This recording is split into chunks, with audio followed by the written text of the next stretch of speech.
Benvenuti alla Link Campus University. Il Links Talk odierno ospita un personaggio di grande importanza nel mondo manageriale statunitense. Penny Herscher, manager e imprenditrice di importanti società quotate alla borsa statunitense, dialogherà con il professor Pierluigi Matera, docente di diritto privato comparato della Link Campus University, su crisi e ripresa del mondo economico nell'era post-Covid.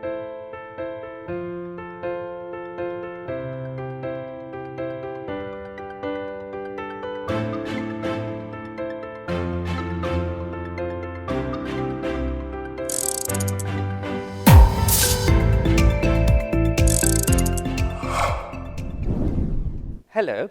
Today we have the privilege to host one of the most successful American executives in the tech industry, Penny Herscher. Ms. Herscher, or Penny if I may, we know each other. Welcome to our university, and thank you for accepting our invitation and to take part in this talk. Penny, you are an extremely well-known and respected CEO in the US, whilst the Italian public is gradually getting to know you. And this is why we are here. And you currently serve as a board member on 3 public company boards, Momentum, Smart Global, and Faurecia. Correct. And plus 2 private company boards, Delphix and Modern Health.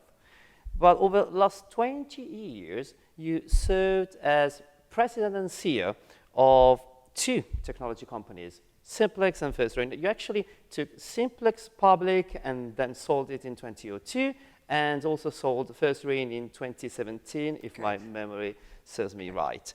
Now, Penny, I dare say you are a pioneer as a woman in your sector, and you are a role model for all business women, actually.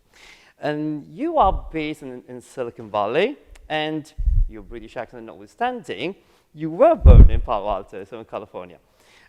Since your parents, they were both British nationals, and they are both professional and technologists, Yes. correct? Yes. They were living in California. So that's your country. But then you moved back to the UK. What happened when you were 5? Yes. So, and I read you struggle a bit with your accent. Is that Yes. true? Tell me the story about that. Well, my parents were very British, and I learned to speak as a child in California.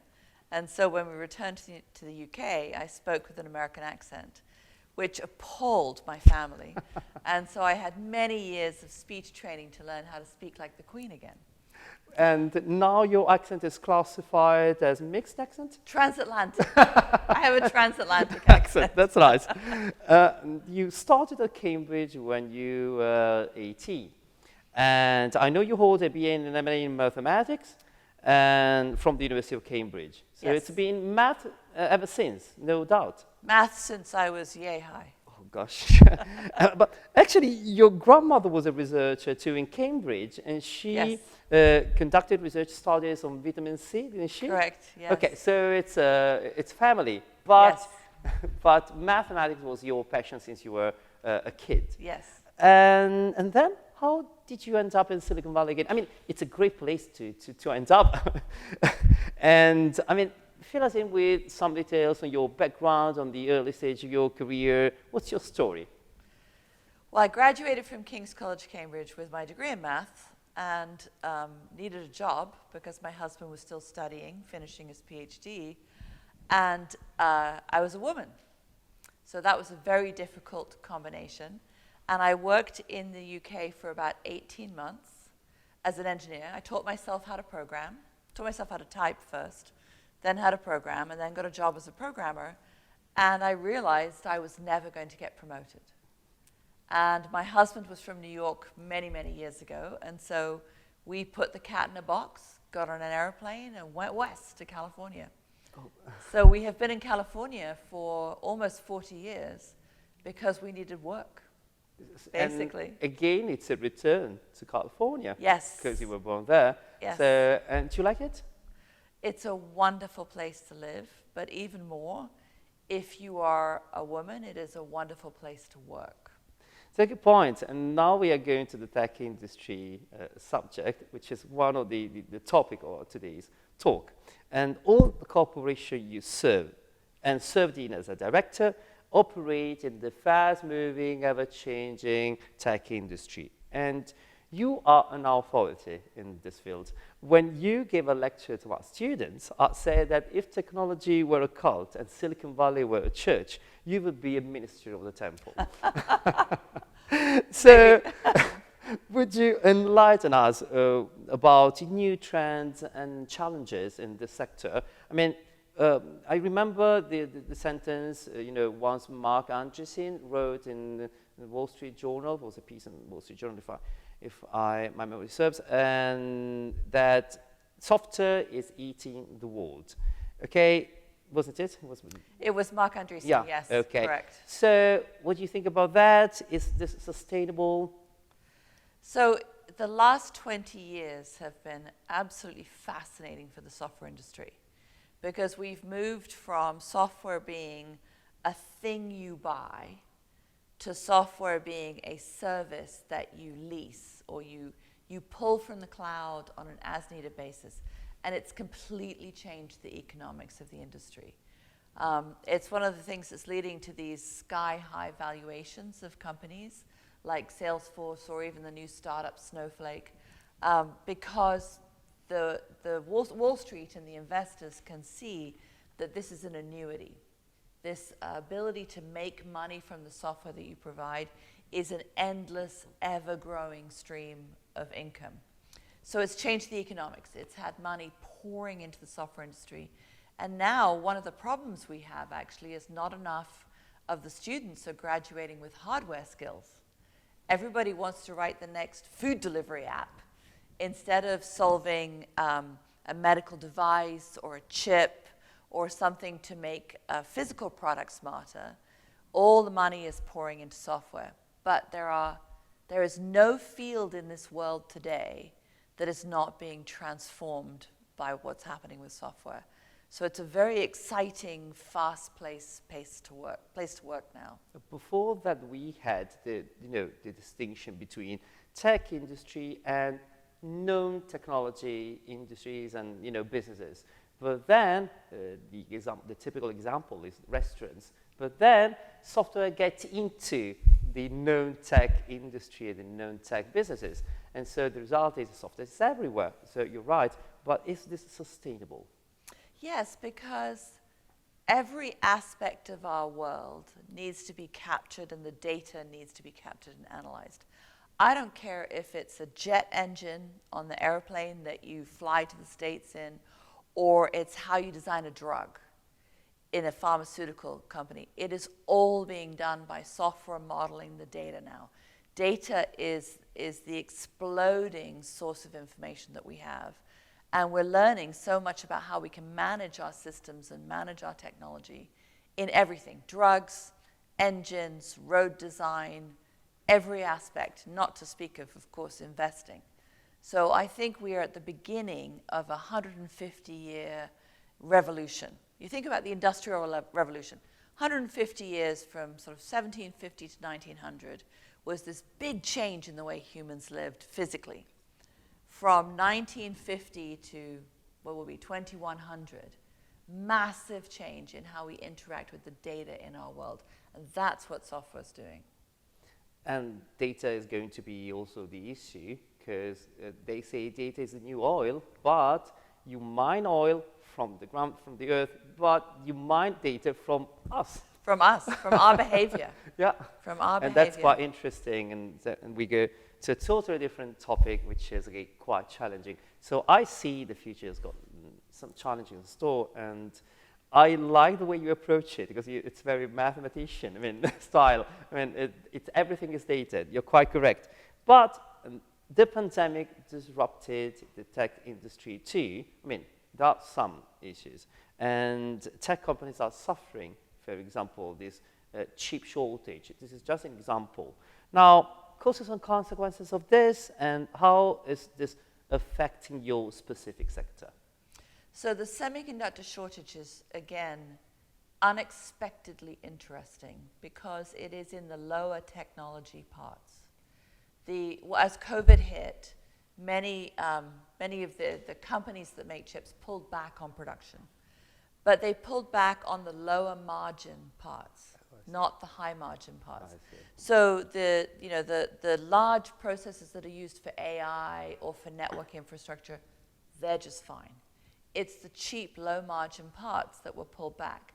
They affect your car, they affect your washing machine, your refrigerator. But to restart a semiconductor industry is expensive and time consuming. Every fab costs $5 billion to build. So you can't just turn on a dime and say, okay, we'll start making those parts again. You have to requal the fab. It's a very difficult problem. I'm on the board of a French auto parts company called Faurecia. And we are materially affected by the number of cars that are built every year. The number of cars is being hit because you can't get the tiny, small controllers that control the door or control the windscreen wipers. That's what's missing. They're not high technology parts. They're just still hard to make. So it's affecting every industry now. And that's an indication for the future. But without this solution in the short term, and how you and your corporation are tackling this issue? So every CEO is working their supply chain, calling their suppliers, calling their distributors, and paying sometimes 10 or 100 times the cost of a part. So a part that might be 15 cents, you'll pay $10 for. So in some industries, that really affects the price of the end product. Or you can't get them. You literally can't get them, and then you have to... We are going to have a reflection on prices, in your opinion? Yes. And I don't think it'll recover till the summer to fall of 2022. Oh, I see. We have another year of difficulty, I think. This is somehow connected. The relationship between the US and China are somewhat problematic, okay?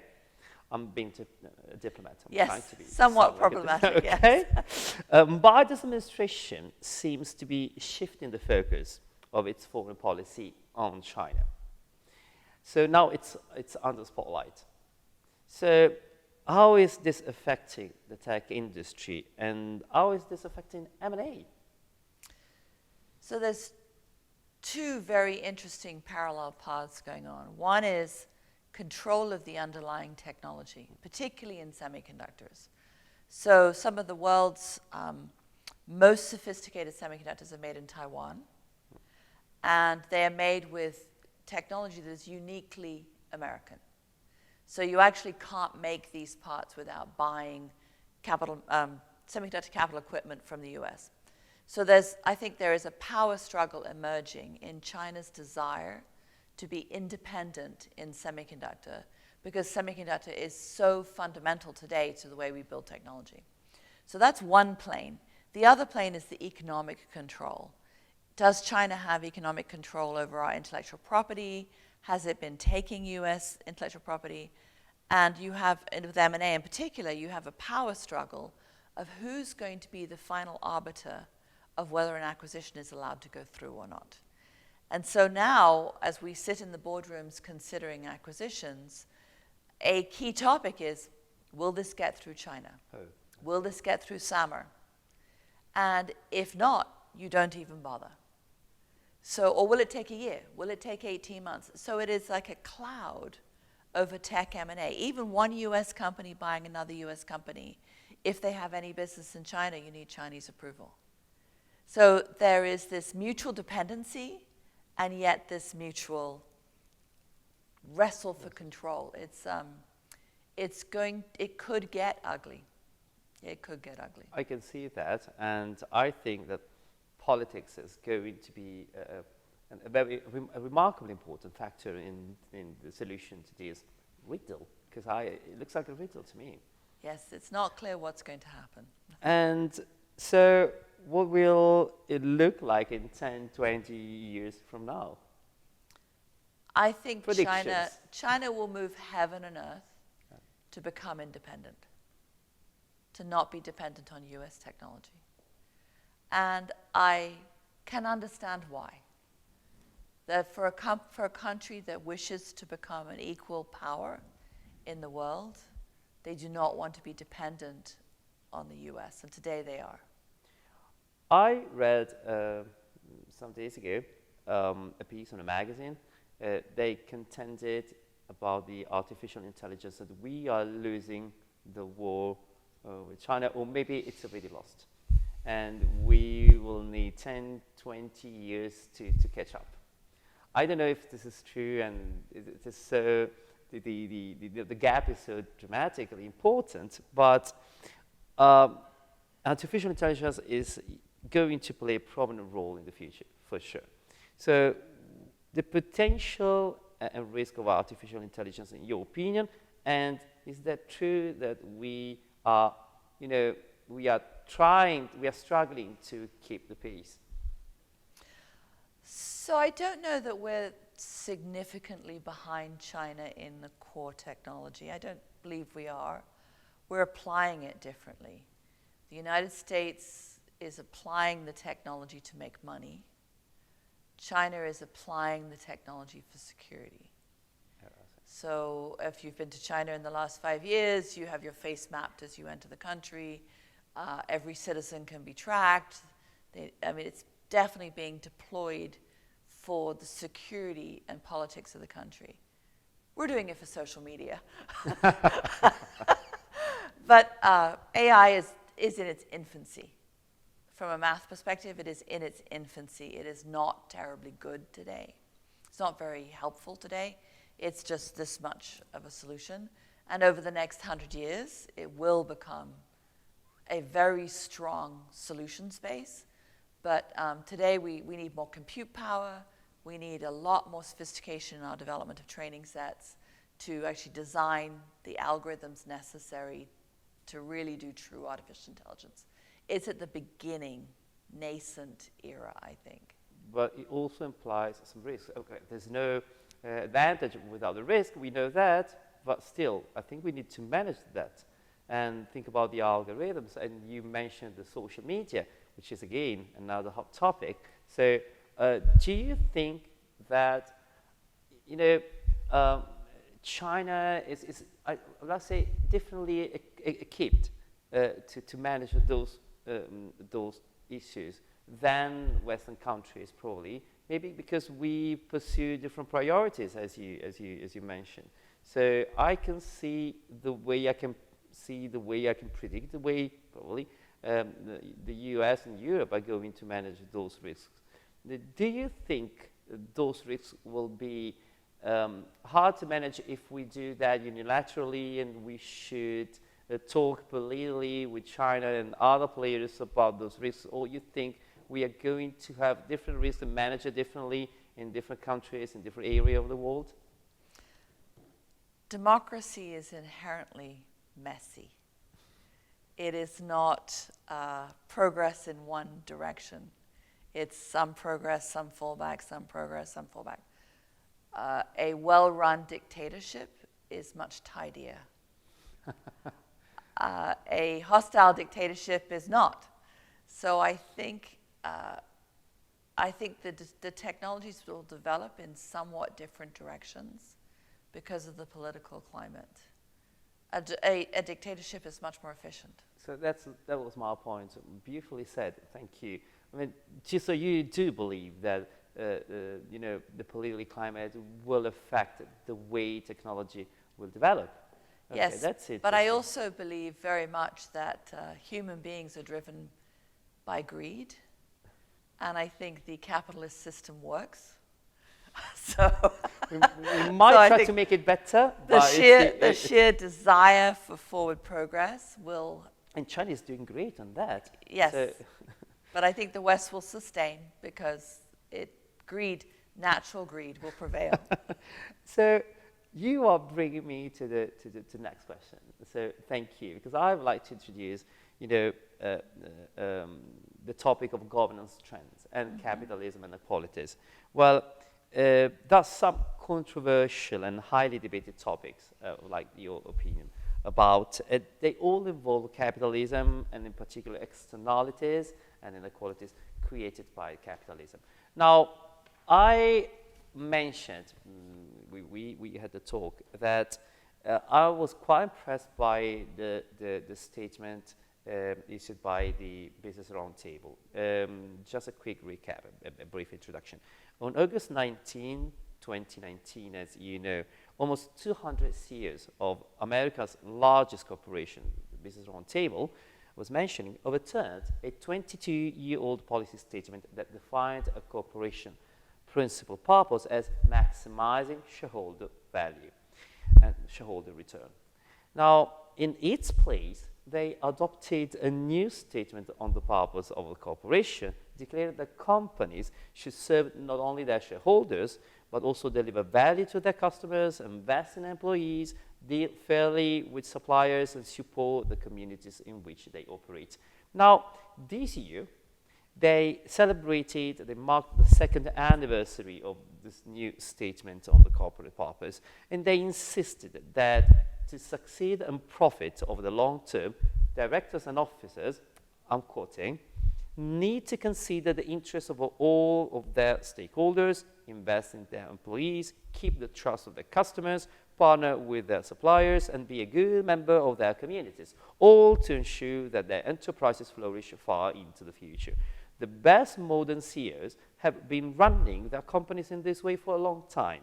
They signed a statement as a better public articulation of their long-term focused approach and as a way of challenging themselves to do more.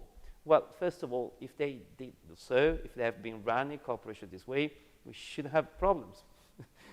But this is probably a logical argument, but I'm interested in the material point, which is, what's your position on this? Because I'm sure we need to address this problem, this issue, but is corporate purpose or just a general declaration, or, and trusting in the benevolent and gracious hands of woke CEOs and ESG, is that enough? Or we need other solutions, or a combination of all the solutions? Because I can see we are raising awareness, and I'm glad about that, and I must say the United States is leading the way, and I'm proud to say this. And I do corporate law, as you know, so I'm so interested in your debate, because you have, well, we are behind, but I like the way you are dealing with this. And where the United States go and the United States capitalism goes, we go to a certain extent. So is this a fashion? Is this the way we need to address the issue? What's your opinion on this? You are, as a CEO, this is massive importance, in my opinion. So there's no doubt in my mind that long-term health of a company comes from serving the needs of the stakeholders, not only the shareholders. If you don't support your local community, your customers, your employees with the same level of gravitas that you do your shareholders, you will not build a very long-term company. You will optimize for immediate 1 or 3 year shareholder return for your bonuses, and you will hurt the company. That is so clear to me. There are moments in time early in a company, so under $1 billion in revenue, when survival is the most important thing, top line growth is the most important thing. And I have observed CEOs not put a priority on their stakeholders, chasing top line growth. But if you want to get to any kind of sustainability over 10, 20, 30, 40, 50 years, you have to be serving the interests of your stakeholders. And what is exciting at the moment is the debate is changing in the boardroom. And sometimes we have to quiet our lawyers, because the lawyers will talk about case law for the shareholder. And I have observed in the room and participated in the room in the conversation of, yes, that's fine, but we have a bigger fiduciary responsibility, which is to the long-term health of our company. And yes, I understand case law, but we have a moral responsibility to preserve the long term for our employees and our customers. Now, maybe if you're in a faddish industry like social media, it doesn't matter. But if you're building something sustainable, like a pharmaceutical company or an engine company, an airplane company, a software company for the long term, you must take care of your stakeholders, or you will sub-optimize in the long run. I see this is a sort of return to what CEOs and managers were back in the 60s, when they were, responsible for the communities, for the community in which they were operating. Then we had the 80s. And, it was all Reaganism. Yeah.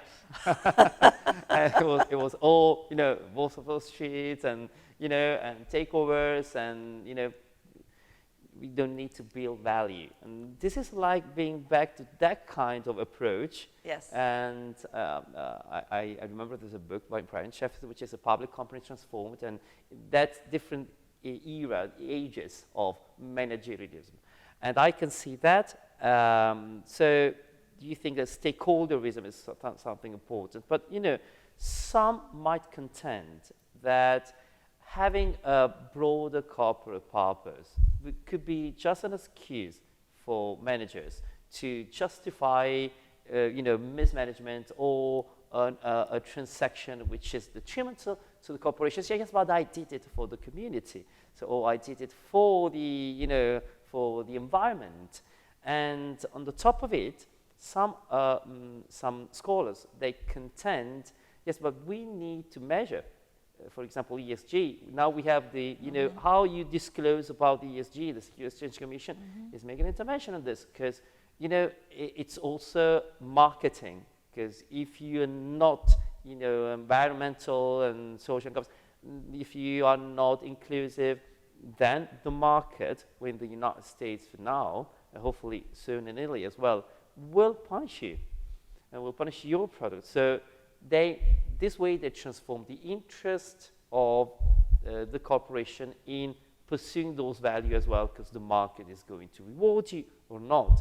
It's a system we have in California in name and shame, for example, about the inclusion in boardrooms. Okay, but I'm going to this. So, but we also have another possibility. That's what I like to say and to know your opinion about. In a very famous book in 2018, the title was The Rise of a Working Class Shareholder, Labor's Last Best Weapon, by Professor David Weber from Boston University. He had argued that pension funds and public employees' pension funds in particular might influence corporate decision-making and push towards a more inclusive capitalism. For example, by declining to invest in corporations that do not pursue some policies on employees, equal opportunities, environment, Do you think that workers' representation, for example, like in Germany, the co-determination, representation in boardrooms, or any other, role employees and pension funds might have on the market can be something to consider in the American capitalism? Because I know that workers' representation, well, we don't have it in Italy, and it's not on the table in the United States. No. We had a couple of bills, the Accountable Capitalism Act about the federal corporation and the Revolver Act by a bill signed by Bernie Sanders, considering the workers' representation. But I know it's not on the table in the United States, and it's not on the table in Italy right now. But do you think workers can have a role in this massive change of capitalism, in making capitalism better? So there's definitely a role for the workers' voice in the boardroom. The board I am on in Paris, Faurecia, which is a very large company, has 2 union representatives on the board. And it definitely enriches the conversation in the boardroom, no question. The observations of the people who work on the shop floor, who really understand the meat and potatoes of the business, is different than the elitism of the boardroom. But so you have an experience with the co-determination in France. In France. So you can make a comparison. And it's I'm interesting. I'm intrigued. It's interesting. But we live in a capitalist society. And in the end, all the discussion of ESG, culture, workers' voice, etc., is second to the results. So I'm a little bit of a cynic in that if you don't produce the top line and bottom line results that are sufficient for your shareholders to continue to invest in your company, The rest won't save you. So it's an and. You have to put up the results, and you have to figure out how to run your company in a more responsible fashion with respect to your carbon footprint, your worker relations, your inclusion and belonging. Because if you don't, you will lose your employees. And what is changing right now is that we have a shortage of employees. We have a dramatic shortage of engineers across the world. For the world, the new 150-year build-up that I described, we are grossly short of engineers. So if you have children, tell them to become engineers, because we need more. So we have a labor shortage at all levels in the West, and we have a shortage of educated engineers. So if you don't create an environment that is a good work environment where you treat your workers well, it will affect your results. And in the end, you live or die on your financial results. So I think there's a very good symbiosis occurring right now between your ability to run a company for the right results and to run a company for society. And we're in this unique period where they are helping each other. These two movements are actually enhancing each other instead of being in opposition. They converge. They're converging, which is very healthy, I think. Now, not all industries are the same, but particularly in tech, we have such a shortage of workers. In Silicon Valley, I read recently we have 2 times as many jobs as people for the jobs.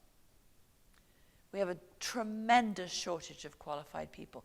Hence, it's very easy now to go live in Illinois or live in Idaho and work in Silicon Valley, work for a Silicon Valley company, because we need more people. We just cannot get enough people.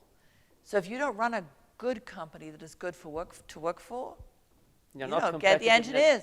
And you're not competitive in attracting, qualified workers. Correct, you won't get the workers. Now, meat packing, a little different. But in the IP-driven industries, you had better run a good culture. I see. And, well, this is very important for tech companies as well.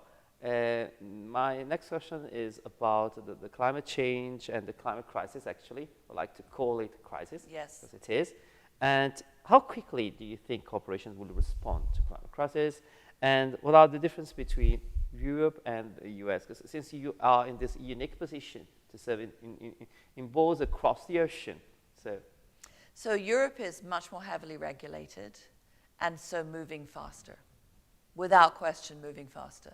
Now, it's more expensive to move more quickly, but I think the US is behind and only now beginning to take it seriously. So my observation now, I'm in the auto industry in Paris, which is obviously very much at the forefront of understanding the impact of CO2.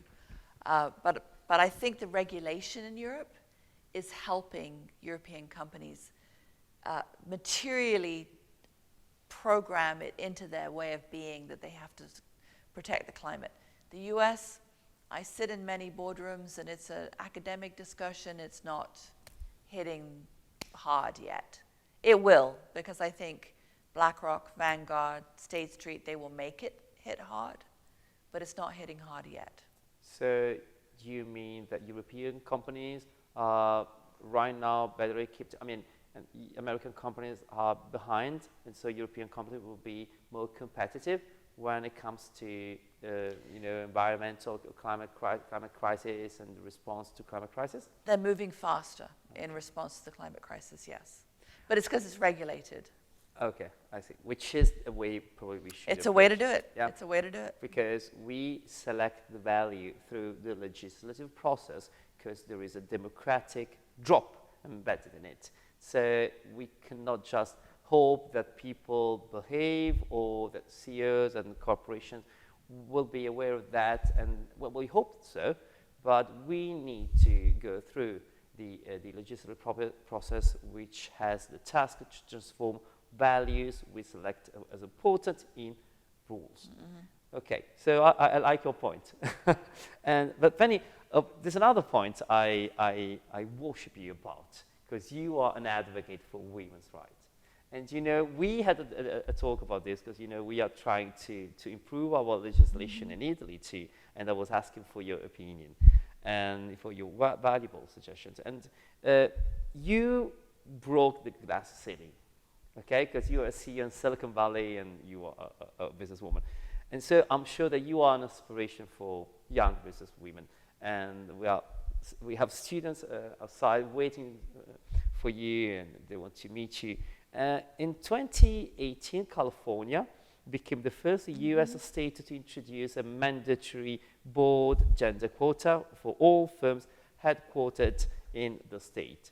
This year, NASDAQ, as you know, adopted a race and gender disclosure in its listing rules, where this first of its kind rule, also approved by the Securities Exchange Commission, would require companies listed on NASDAQ to meet certain minimum targets for gender and racial diversity of their boards. Now, as California goes, so goes the nation. Yes. Why does diversity matter in business? So the first thing is, it has been incredibly exciting to see how fast the numbers are moving once the legislation came into place. The status quo, the resistance to change of male-dominated boards. For the first 10 years I was on a board, I was the only woman on the board. And it was not going to change because the resistance to change was so great that it was just more white men talking to other white men. And that is not a way to create great decisions, because the research now shows, the academic research shows, diverse groups of people make higher quality decisions over time. The more difference you have in the perspective of the people in the room, the better debate you have, the more inclusive the debate, the more alternatives you evaluate as you're making a decision. So having all white men between 55 and 70 years old does not create as good decisions as a very diverse group of people ranging from 30 to 70 years old across race and gender and country of national origin. The things that cause you to see the world differently and debate the decisions. So I am a complete believer that diversity improves the quality of decisions, and therefore the boardrooms are the last place to change, and they're changing very fast right now, and it's so refreshing. It's so refreshing to see. And many times when this first started, I had CEOs say to me, we're going to get less intelligent women, less qualified board members because they're women. One CEO said to me when I joined the French board, oh, you've only been recruited because you're a woman because they have to meet their quota. Oh, you're going to find that the other women are no good on the board. That mindset was very real. There aren't any good women to find, and it's just not true. When you start recruiting women, African Americans, Hispanic Americans, there are highly, highly qualified people who were not given the opportunity before. And they're like a breath of fresh air in the boardroom. You have a point, which is the quality of decision, which a diverse group of people can make. Whilst you know that some scholars opposing to gender quota, they argue that the share price after the introduction of gender quota, usually the share price goes down, but that's probably in the short term, also because, especially in the United States, well, the market doesn't like the federal intervention, or anyway, any legislative intervention in the market, in corporate and financial law. Maybe that's the point, but you need to consider that in the long term, probably.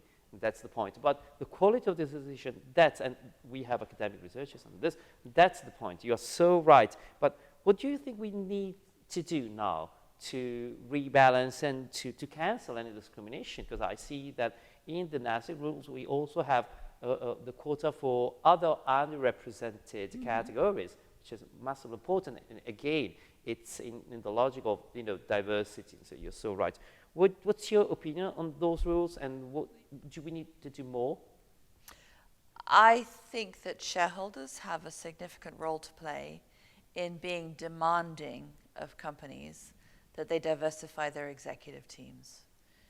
In technology, it is still the norm that all the operating roles are held by men, and the only senior executive positions that are held by women are staff roles, legal, HR, finance.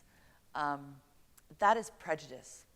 And I'll tell a funny story. So one of my companies hired a female general manager. First woman in an operating role. Big job. And about 6 months later, the CEO came to me. I'm the chairman of the board. And he said, "She's fantastic. I had no idea she was going to be so amazing." And I said, "Yes, she had to be to get to where she was." And his whole view was transformed, that realizing that if you take somebody who's from an underrepresented group, who's made it to a certain level of performance, they've had to be better than the people around them, smarter, harder working, or they wouldn't have got there. Therefore, if you hire an African American who's made it to the top level of management, or you hire a Hispanic woman, they are probably smarter, harder working than the norm around them. And once you realize that, you go looking for the underrepresented people, because you know they fought their way up. Now, I hope one day this isn't true. I hope one day, it doesn't matter what demographic you come from, you have an equal opportunity. But it's not true today. It certainly wasn't true when I was coming up. Another great point. So what's your suggestion for a young woman who's about to undertake a college or a managerial career even? The advice I would give to anybody, male, female, is decide what you want and go get it, and don't let anybody tell you you can't. Because there will be, if you are not the norm, I was a woman in semiconductor, there were almost none. The number of people who told me I couldn't do it, I shouldn't do it, I should stay home with my children, what did my husband think? I need to write a book one day. It's ridiculous. I think every young person should decide what they want and go after it, and anybody who tells them they can't, knock them out of the way. And you are providing me with the hint to go to the final part of our interview and make it a bit more personal. And before concluding our talk, well, you are a terrific executive, we know that. And you also are a strong and kind woman. And I've retrieved an old piece on you. Do you mind if I read the profile? Penny Herscher is a tough guy, and she knows it. She's tough mentally and she's tough physically. She's also smart and hard driving and funny and warm, and she's a wife, a mom, a daughter, a sister, and a friend for those who are not comfortable with describing a woman as tough. If Herscher were a man, a senior executive, nobody would need to know if he was a husband, a dad, a son, a brother, or a friend. But this is the real world, and we are all who we are. So this is an interview from your time at Cadence. Yes, long time ago. But what do you call those times, and how hard was it? I mean, being a tough guy and a wife, a mom, and a daughter? Oh my goodness, it was impossible at times. So many challenges, but I am fortunate that my husband always supported me. Otherwise, I could not have done it. So picking your spouse is a very important decision for your career. And I'll give you an example of the kind of thing that was almost impossible to solve. There was a period I was on the executive staff of a large company, and I was the only woman on the staff. And I was trying to figure out why I couldn't manage my schedule with my children and my family responsibilities, because so many meetings were at night and at the weekend. Golf games, team meetings, etc. And I finally realized, not only was I the only woman, I was the only person on the executive team whose spouse worked. So that's not about gender. That's purely about the fact that my husband worked and none of the wives worked. And it completely changes the dynamic of how you approach your job, how you schedule. Literally, how you schedule the pickup at the football games. And And it's those kind of things that if you aren't well supported and very determined, make you give up. So it's getting better, being able to work from home, which I couldn't do because the internet wasn't around. I'm old, remember, so the internet wasn't around. Being able to work from home is a huge enabler for women to work. The understanding that women have the right to work has made it easier. But it's you have to be more determined than the men around you. And you also have been gone through some unique experiences. Some also unexpected, let's say. November 2020. Yes. Maui. What happened? I was walking on a beach on my own, and my heart stopped. I had a cardiac arrest, and I dropped and died, and was very fortunate that 4 minutes later, a passerby who was a doctor brought me back to life, and CPR. Here I am, CPR. And that is just luck. So the lesson is, sometimes you just have to be lucky. But that changed the way you see life? I mean... Yes, it changed the way I view life. It changed the way I view life. And I feel very, very fortunate and much happier because I care a lot less about what other people think now. You also write a blog. So I do, I read yes. the story on this. It's beautifully written, by Thank the way. you. And it's the name is The Grassy Road. Yes. And impressive narrative style, I must say. So you should write a book one day. Thank you. Thank you.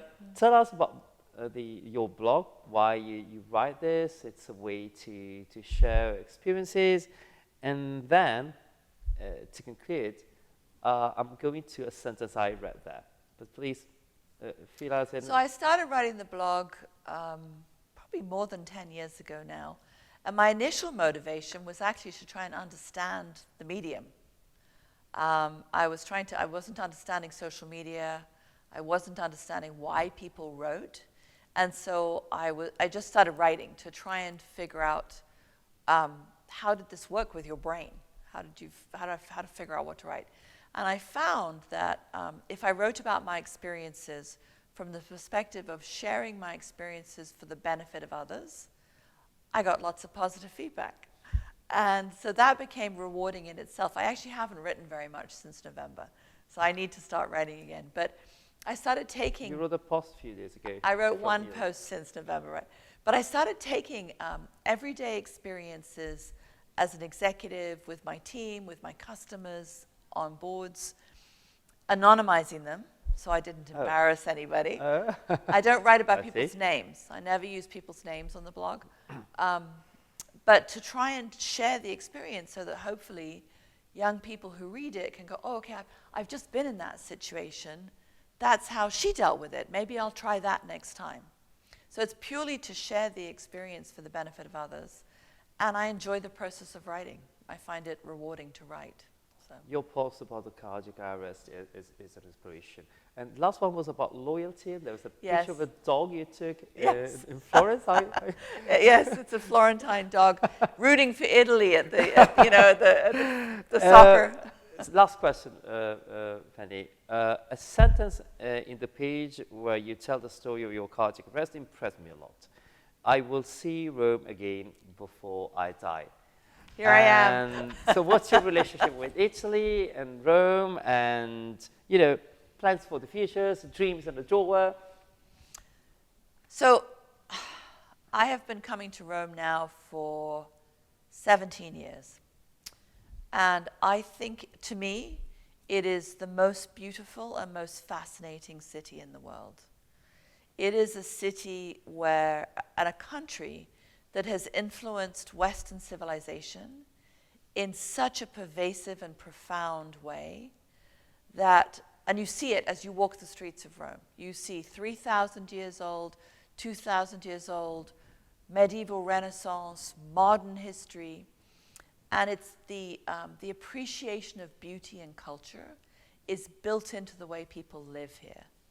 So I when I am here, I am happier than anywhere else in the world. And so I try to come back 2 or 3 times a year.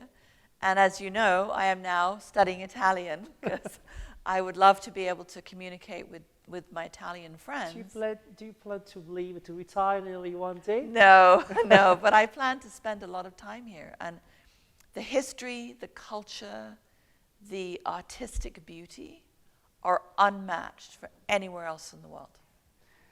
So Penny, thank you very much on behalf of the Link Campus University, on behalf of our president and rector. Thank you for joining us, and thank you for your time. We got to know better the executive and the woman.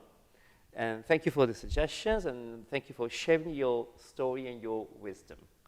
And also, thank you for loving Italy so much. Please come back very soon. Thank you. Thank you very much. Penny Herscher.